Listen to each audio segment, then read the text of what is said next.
أعوذ بالله من الشيطان الرجيم.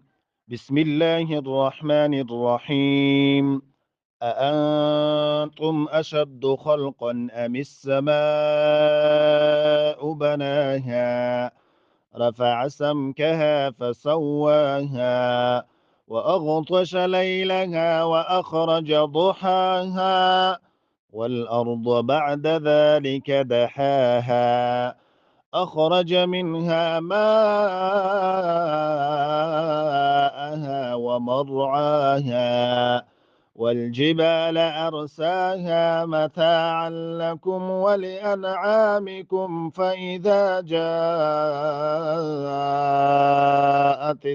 الطامة الكبرى صدق الله العظيم. ګوره دوستانو دوهم واره تکرار ته هم ګوره بعضی الفاظ حرکات سکنات او د تجوید ځنې قواعد ته ځیر وسی. اعوذ بالله من الشیطان الرجیم. بسم الله الرحمن الرحیم. اانتم اانتم دو همزې دي او دواړه پراته زورونه لري. أأنتم أشد خلقا أم السماء خلقا أم السماء. دلته اظهار کیږي قاف باندې دوه زورونه دي وروسته همزه راغلي د اظهار حرف نو داسې نشي ویلې خلقا أم السماء داسې به وایي أشد خلقا أم السماء. وقف کوي وقف نه کوي أم السماء بناها رفع سمكها.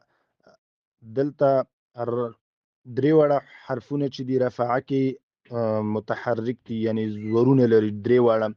رفع سمكها فسواها وأغطش ليلها وأخرج ضحاها. وأغطش کې غین دی وأغطش ليلها وأخرج ضحاها حا باندې ولاړ زور دی. والأرض بعد ذلك دحاها دحاها حا باندې ولاړ زور دی. أخرج منها ماءها ومرعاها أخرج منها ماءها مضي طويل ومرعاها والجبال أرساها سابان دي ولا أرزور دي متاعا لكم ولأنعامكم فإذا جاءت الطامة الكبرى. فإذا جاءك مضي طويل طامة الكبرى او دلته کبرا کې با قطب جد نه د قلقله کیږي کوب.